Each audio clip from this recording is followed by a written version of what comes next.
नमस्कार दोस्तों, उत्कर्ष अकेडमी के इस यूट्यूब चैनल इंग्लिश बाय परम लौदा में आपका स्वागत है।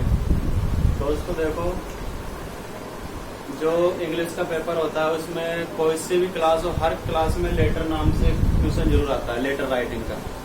अब जो क्वेश्चन आता है, लेटर बहुत सारे होते हैं, है ना। तो इतने लेटर हमें अच्छी तरह से याद नहीं हो पाते हैं, या कोई से भी लेटर में थोड़ी बहुत हमसे क्या हो जाती है, थोड़ी बहुत गलती हो जाती है, जिसकी वजह से हमारे क्या हो जाते हैं, नंबर कट जाते हैं। तो अब हमें क्या करना है, जैसा कि आप सभी ने सुन रखा है कि उत्कर्ष से नाता जोड़ें, सारी चिंताएं छोड़ें, है ना। यानी अगर आप उत्कर्ष के साथ जुड़कर लेटर नाम के टॉपिक को पढ़ते हो और इसे अच्छी तरह से समझ लेते हो, तो आपके एक भी नंबर कटने के चांस नहीं है ना।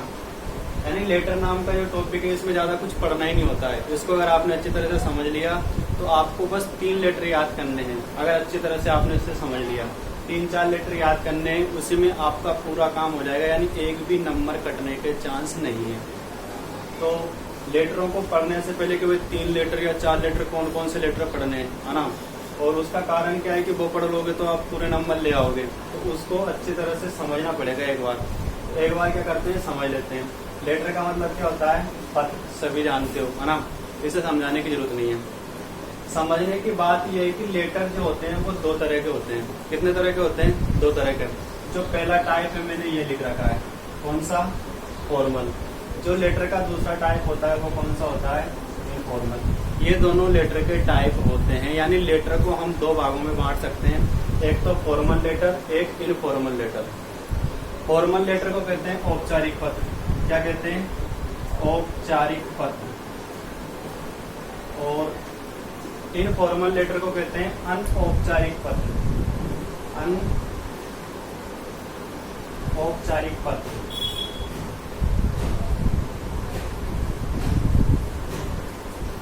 अनौपचारिक पत्र। इसी से तो कुछ भी समझ नहीं आया। जितना कठिन तुमको फॉर्मल इनफॉर्मल शब्द लग रहा था हिंदी में, उतना ही कठिन औपचारिक और अनौपचारिक लग रहा है। कुछ भी समझ नहीं आना कि औपचारिक क्या होता है, अनौपचारिक क्या होता है। टेंशन मत लो, इस तरह से नहीं समझते हैं। इस तरह से समझते हैं कि औपचारिक पत्र या फॉर्मल पत्र क्या होते हैं। अच्छा, तुमने कभी एक शब्द सुना है, तुम या तू, आप या तू, सुना है क्या? इन दोनों शब्दों में देखो, जैसे हम कहते हैं एक तो आप, क्या कहते हैं? एक तो कहते हैं आप और एक कहते हैं तू। आपकी जगह तुम भी कह सकते हैं। क्या कहते हैं? तुम या तू। तो ये दोनों ही शब्द क्या होते हैं, इनमें एक शब्द तो है औपचारिक और एक कौन सा है? अनौपचारिक। जहां पर तुम आप शब्द का प्रयोग करते हो वो तुम्हारा बोलने का तरीका होता है औपचारिक तरीका, शिष्टाचार वाला। जहां पर तुम आप शब्द का यूज करते हो वो कौन सा होता है? औपचारिक।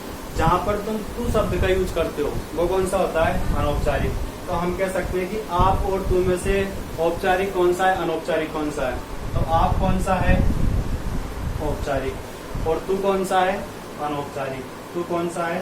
अनौपचारिक। अच्छा, अब मुझे ये बता दो, तुम आप शब्द लगाकर बात किन से करते हो, या तू शब्द लगाकर किन से बोलते हो, किन से बातें करते हो? तो कोई सा भी ऐसा व्यक्ति होता है जिसके बारे में तुम्हें पहले से जानकारी नहीं हो। यानी कोई से भी अजनबी व्यक्ति से जब तुम बात करते हो तो तू शब्द का प्रयोग नहीं करते हो।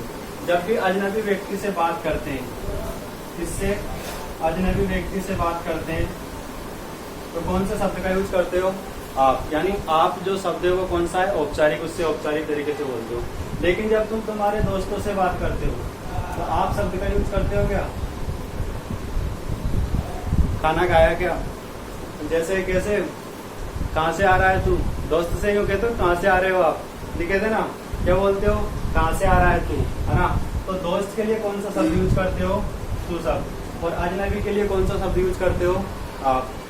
अच्छा, मुझे ये बताओ, तुम अपने भाई से आप के बोलते हो क्या? बहन से नहीं बोलते ना। और वैसे भी गाँव के हैं तो अपन तो बोलते नहीं है। तो जितने भी अपने रिश्तेदार हैं, है ना, रिश्तेदारों में जैसे भाई, बहन, है ना, पापा, जितने भी रिश्तेदार हैं, उन रिश्तेदारों से जब भी तुम बात करते हो तो उनके लिए कौन सा शब्द यूज करते हो? तू शब्द, है ना। और जितने भी अजनबी आदमी होते हैं, उन अजनबी से जब भी बात करते हैं तो क्या बोलते हैं? आप कहाँ से आ रहे हो, आपका नाम क्या है ना, तो आप शब्द का यूज करते हैं। अच्छा मुझे ये बताओ, किसी अधिकारी से तुम तू शब्द लगा के बात करते हो क्या? कोई सा भी अधिकारी हो, स्कूल का हो, बैंक का मैनेजर हो, थाने का थानेदार हो, है ना, तो उनसे आप शब्द लगा के यूज करते हो क्या? बिल्कुल करते हैं। कोई से भी अधिकारी होते हैं तो क्या शब्द यूज लगा के, कौन सा शब्द यूज करते हैं अपन? आप। तो बस इससे तुम्हारा सारा लेटर का कॉन्सेप्ट क्लियर हो जाएगा। एक बात ध्यान रखना कि किसी भी दोस्त को और रिश्तेदार को, किसी भी दोस्त को और रिश्तेदार को जो लेटर लिखते हैं उस लेटर को इनफॉर्मल लेटर कहते हैं, क्योंकि हम उनसे इनफॉर्मल अनौपचारिक तरीके से बात करते हैं। जो दोस्त होता है, कहाँ से आ रहा है तू, जैसे भाई है, क्या कर रहा है तू, है ना। अधिकारी से पूछेंगे सर आप कहाँ से आ रहे हो, तो आप, सर आप क्या कर रहे हो। किसी भी अजनबी, मान लो तुम्हें रेलवे स्टेशन पे कोई मिला, उसको तुम पहले से नहीं जानते हो, तो आप उससे मोबाइल मांगोगे। मान लो आपके मोबाइल में बैटरी नहीं है ना, आपका मोबाइल शट डाउन हो गया, तो आप क्या कहोगे? सर आपका मोबाइल दीजिए। तो आप शब्द कह के करोगे। लेकिन अगर रेलवे स्टेशन पे दोस्त होगा तो क्या कहोगे? तेरा मोबाइल दे दे यार, है ना। तो जब भी किसी अजनबी व्यक्ति को या किसी अधिकारी को हम कोई सा भी लेटर लिखते हैं तो वो लेटर औपचारिक लेटर होता है। औपचारिक लेटर का मतलब फॉर्मल लेटर होता है। और जब भी किसी दोस्त को या रिश्तेदार को लेटर लिखते हैं तो वो कौन सा लेटर होता है? इनफॉर्मल लेटर होता है। तो इस तरह से लेटर दो तरह के होते हैं, है ना। अब अधिकारियों को लिखने वाले लेटर कौन कौन से होते हैं? अधिकारियों को लिखने वाले जो लेटर होते हैं, एक तो अधिकारी को लिखा जाता है नौकरी के लिए, ये जॉब लेटर, काय के लिए? नौकरी के लिए। एक समाचार पत्र वाले को लिखा जाता है तो एडिटर, समाचार पत्र वाले को लिखा जाता है कौन सा? एडिटर। दूसरा अगर बात करें तो हम कोई सी भी शिकायत के लिए लेटर लिखते हैं तो एक कौन सा हो जाएगा? कंप्लेंट लेटर, शिकायती पत्र, है ना। अगर चौथा बात करें तो कोई से भी ऑफिस के काम से संबंधित जो लेटर होता है उसे ऑफिशियल लेटर या बिजनेस लेटर कहते हैं। क्या कहते हैं? ऑफिशियल लेटर या बिजनेस लेटर। तो कुल मिला के फॉर्मल लेटर में तो, और स्कूल के जितने भी प्रार्थना पत्र आते हैं, एप्लीकेशन वगैरह, तो एप्लीकेशन। प्रिंसिपल क्या होता है? अधिकारी। अधिकारी को लिखा जाने वाला कौन सा लेटर होगा? Formal letter. तो फॉर्मल लेटर में तो इस तरह से लेटर होते हैं, बस इनको समझना है ना। बिल्कुल 2-3 फॉर्मेट इनके बनेंगे, अगर वो अच्छे तरीके से याद कर लिए तो इनमें हमारे कहीं भी नंबर कटने के चांस नहीं है। और दोस्त को लिखे जाने वाले लेटर या रिश्तेदारों को लिखे जाने वाले लेटर, दोस्त रिश्तेदार को कोई सा भी हालचाल पूछने के लिए, जैसे मान लो तुम्हारे दोस्त ने एग्जाम में अच्छे नंबर प्राप्त किए हैं तो उसको शुभकामनाएं देने के लिए पत्र लिखिए। तुम्हारे चाचा जी ने तुम्हारे बर्थडे पे घड़ी भेजी है तो उनको धन्यवाद देने के लिए पत्र लिखिए। तुम्हारा जो छोटा भाई है वो पढ़ाई में अच्छा होशियार है लेकिन शारीरिक जो हेल्थ है उसका कमजोर है, तो उसको स्वास्थ्य पे ध्यान देने के लिए पत्र लिखिए, है ना। अपने पापा जी से आप कहीं पे घूमने जा रहे हो टीचरों के साथ में, तो ऐतिहासिक भ्रमण पर, एजुकेशनल टूर पर जा रहे हो, तो पापा जी से अनुमति लेने के लिए और पैसे मंगाने के लिए पत्र लिखिए, है ना। तो हालचाल पूछने बताने के लिए दोस्तों और रिश्तेदारों को जो लेटर लिखे जाते हैं वो औपचारिक पत्र होते हैं। तो ये तो होते हैं दोस्तों रिश्तेदारों को लिखे जाने वाले पत्र। और जो फॉर्मल लेटर होते हैं, फॉर्मल लेटर में किसी भी अधिकारी को या अजनबी को लिखा जाता है। तो किसी भी अधिकारी को नौकरी के लिए लिखेंगे तो जॉब लेटर, समाचार पत्र वाले को लिखेंगे तो एडिटर वाला लेटर, शिकायत के लिए लिखेंगे तो कंप्लेंट लेटर। तो ऑफिस से संबंधित लिखे जाते हैं, इस वजह से इनको ऑफिशियल या बिजनेस लेटर भी कहते हैं।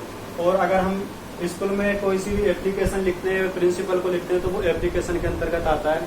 तो बस अब इन लेटरों को एक एक करके समझना है। इनको बहुत सारे लेटर हमें याद नहीं करना है। देखो जॉब लेटर इतने सारे होते हैं कि नौकरियां बहुत जगह मिलती है। किसी स्कूल में नौकरी, मान लो किसी स्कूल में इंग्लिश के टीचर की जरूरत है तो आप इंग्लिश के टीचर बनने के लिए एप्लीकेशन लिख सकते हो। तो या फिर किसी बैंक में, मान लो बैंक में जरूरत है, या फिर जैसे देखो मान लो और किसी अन्य संस्थान में, किसी कोचिंग संस्थान में मान लो काय की मैनेजर की पोस्ट खाली है तो आप वहां भी जॉब लेटर लिख सकते हो। तो जॉब लेटर हजारों होते हैं, तो हमें हजारों लेटर याद नहीं करने हैं। और ये भी पता नहीं है कि एग्जाम में कौन सा पूछ ले, है ना। तो हजारों लेटर याद नहीं करना है, बस इसको समझना है कि ये होता क्या है, इसको कैसे बनाते हैं। तो बिल्कुल आपको 2-3 वीडियो, 2-2 5-5 मिनट की 2-3 वीडियो देखनी है, उसके बाद आपके लेटर के कभी भी नंबर नहीं कटेंगे, है ना। धन्यवाद। तो अगली वीडियो जो आने वाली है प्रत्येक लेटर की अलग अलग से आने वाली है। इस वीडियो में हमने यही समझा है कि लेटर क्या होते हैं, कितने प्रकार के होते हैं। तो लेटर सिर्फ 2 तरह के होते हैं, फॉर्मल, इनफॉर्मल। जहाँ टू शब्द का यूज करते हैं वो सारे रिश्तेदार या दोस्त होते हैं, और वो बोलने का हमारा जो तरीका होता है वो औपचारिक नहीं होता है, वो कौन सा होता है, अनौपचारिक। अनौपचारिक तरीके से लिखे जाने वाले लेटर इनफॉर्मल लेटर कहलाते हैं। औपचारिक तरीके से लिखे जाने वाले लेटर फॉर्मल लेटर होते हैं। और फॉर्मल तरीके से हम आप शब्द का यूज करते हैं, तो इस तरह से हम ध्यान रख सकते हैं। धन्यवाद।